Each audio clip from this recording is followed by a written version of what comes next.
Hello, and welcome to more nerdy rodent geekery. Today I've been playing with a newly released LTX-2.3 model in ComfyUI. They have both massive BF16 files and FP8 versions available with other repositories containing a variety of file sizes, meaning there is something for almost any modern home computer. They've apparently improved things a bit, and it features the same non-free license as the previous edition. Time to give it a test run then, I think. First up is the big one then, 22B Dev. This one uses the Distill LoRa only for the upscaling stage and typically uses 20 steps at CFG4. The text prompt here I've done as a way to transition between two images that I'm loading. I'll be using the same prompt for the next few tests in order to show you how each of the different models interprets this prompt. The starting image has a woman talking to a psychic dolphin because that's normal. She says, "Shift timelines now," and then what's meant to happen is she shifts backwards into a screen behind her. Yes, a very tricky thing to pull off, of course. And then the hexagonal window in the image should replicate and become more like a corridor, whilst the dolphin should turn into an orca. Here you can see that first image, which has the woman and the psychic dolphin, with the final image as loaded here being the corridor scene with a tiny orca-like creature and an orange armoured trooper. I'm using just 121 frames at 24 FPS with a resolution of 1280 by 720. Yes, I'm starting with a difficult test rather than something boring like a woman walks along the street. So, how well will LTX handle this rather peculiar set of transitions? Let's take a look. Shift timelines now. Shift timelines now. Actually, not too bad. It did very well, I think, at following the prompt. Sure, she twists her head backwards, which is exceptionally weird, but I am also shifting timelines, so I think that's probably to be expected. The audio quality does seem to be a little bit better than the previous version, but of course, the prompt and the seed can make all the difference. Next is the same test with the FP8 version of the model. What differences will we see with this version? Shift timelines now. Shift timelines now. Once again, not a bad result. I think her fading backwards into the screen is slightly better this time, but the hexagonal window turning into the corridor is a bit worse. So which model is better? Well, of course, your mileage may vary, but the FP8 model does indeed use a lot less VRAM, so that could be one of the deciding factors for you. As mentioned, there are a whole variety of files available, and this time I've switched things up a bit, and instead of the official checkpoint files, I'm using files from Keyjai where everything is split out. Once again, this is an FP8 variant for the main model, though the VAEs are both BF16 still. Shift timelines now. Shift timelines now. Of course, we've got a very different video this time, but I actually quite like this one, even though it doesn't follow the prompt quite as well. The woman doesn't disappear backwards into the screen like I asked for, but the window sort of turning into the corridor, I think it's done that quite well. I like the effect there of the dolphin swimming along and then suddenly becoming the orca. So in my opinion, that's a better transition, even though it didn't necessarily actually follow the prompt quite as well. For this test, I've turned the first and last image option off. So instead, the model is going to be doing purely text to image, once again using the Dev FP8 model. Shift timelines now. Shift timelines now. Obviously, without the first and last image, you are very much at the whim of how good your prompts are. I think it's done reasonably well. The character is kind of the same as the one in my image, and we've got the dolphin swimming through the thing, but does the woman fade into the monitors behind her? No, she doesn't. She kind of drops down into the floor. And does the dolphin become an orca? No, it doesn't, but we do get the orange armoured trooper, so not quite as good, in my opinion, at actually following the prompt, but hey, of course your mileage may vary. This time around, Lightrix have also provided a 1.5 times upscaler as well, which you can see I'm loading here instead of the 2 times upscaler. For this test then, I've also changed the initial image rescale from 0.5 to 0.65, as we're not upscaling quite as much. Shift timelines now. Shift timelines now. As you can see, changing the upscaler has very much changed the video. The dolphin swims into the background once again, but of course doesn't become an orca, and the woman also doesn't disappear into the monitors behind her. As mentioned, it was a particularly difficult transition, so hey, shifting timelines is apparently quite difficult, even for an AI video model.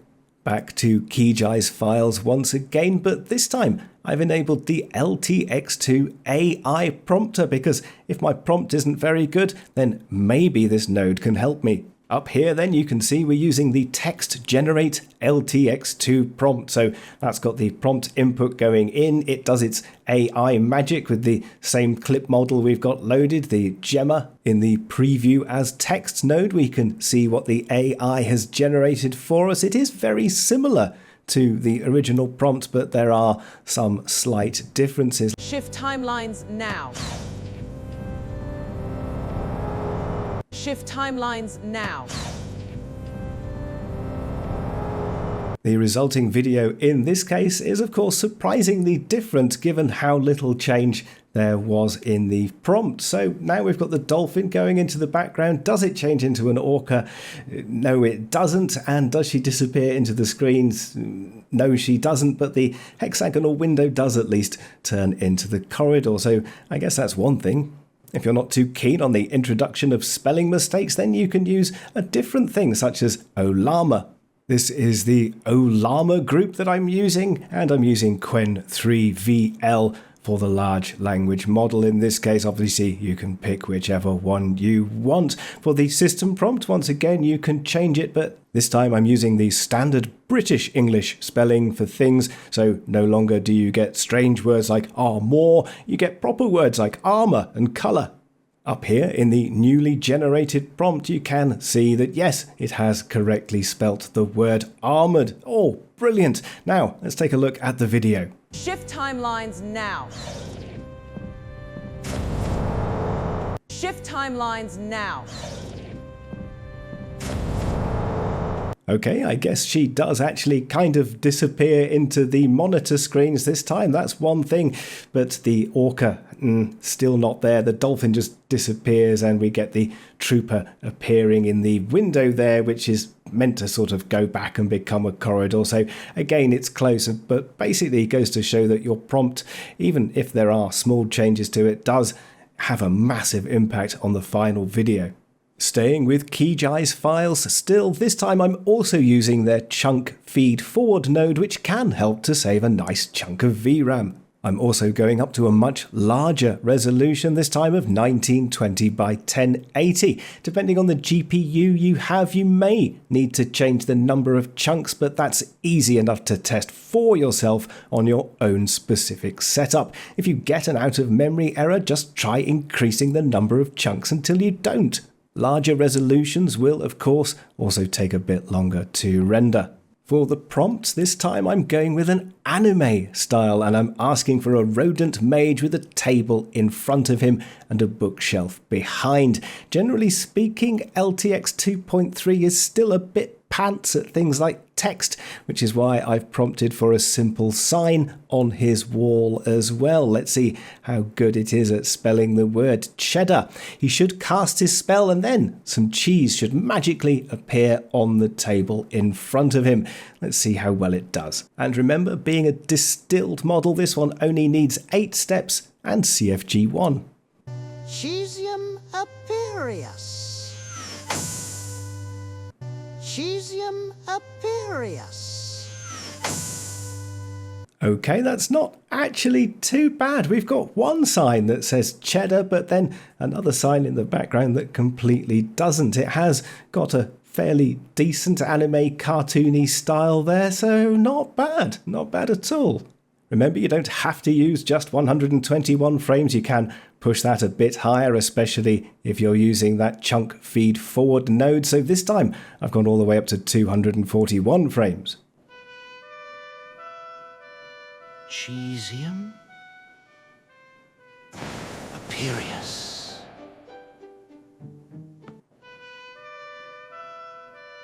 Cesium Apirius.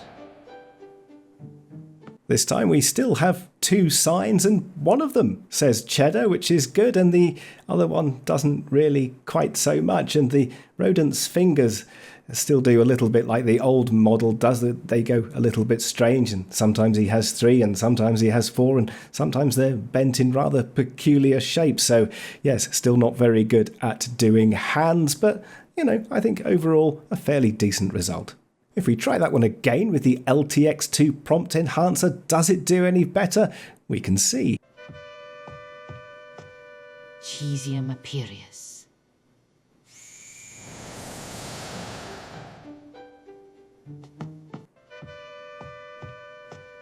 Cesium Apirius.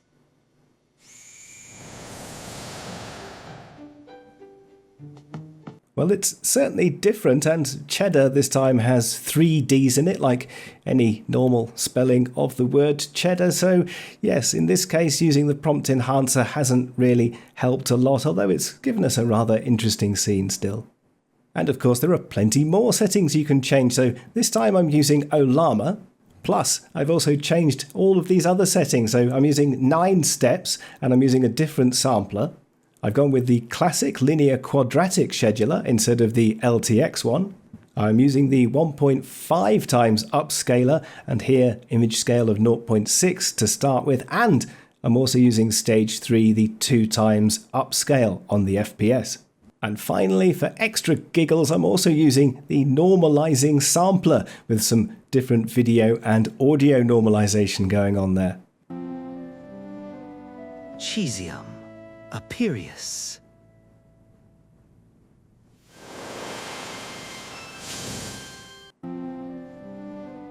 Cesium Apirius.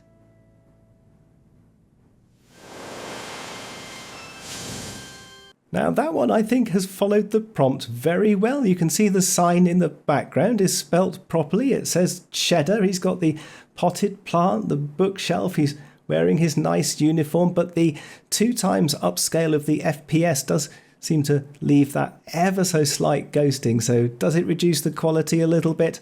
I think so, but your mileage may vary. Try it with a more realistic one rather than a cartoon style, and perhaps you'll see it does a little better. You can, of course, still use your own custom audio. So here I'm saying I like cheese. Let's have a quick listen. Oh, I right like cheese, I do. And that way, in the prompt, you don't actually have to put that they're saying a particular thing, because that's the audio you're feeding in. So this time I've just got a cinematic clip with a brown-haired English gentleman sitting behind a luxury cafe table with a single red wine-filled glass on it. Red velvet curtains move to reveal a stage filled with various types of cheese.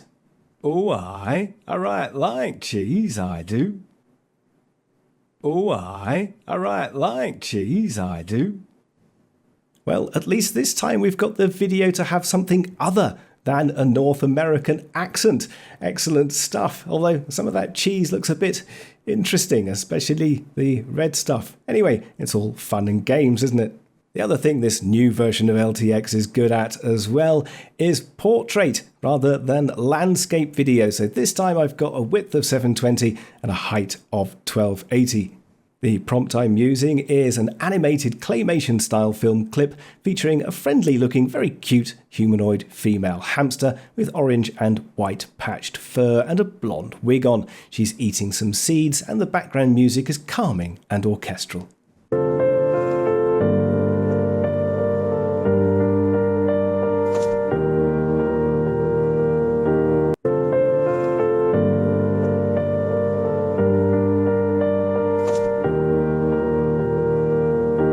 Not bad at all, eh? It's a slightly chunky hamster, but she's definitely eating those seeds like a good un. As we've seen, the latest model claims to offer a variety of improvements, so why not give it a go for yourself? As for workflows, you can of course use the built-in examples, but I like to use the rodent method for mine because I think short spaghetti combined with colourful visible groups make everything ever so much easier to understand, update and play with. If you'd like your very own ready-made rodent workflows instead of using the free example ones, then you can get them via the Patreon link in the video description. Or you could simply take screenshots of everything I've shown today and craft it for yourself. Also, if you find these videos helpful or simply enjoy watching them, then it's your support which helps me make even more workflows for you and to share these free video tutorials with everyone. The freedom to choose is of course yours,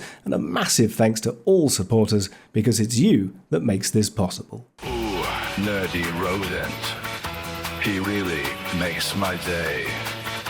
Showing us AI in a really British way.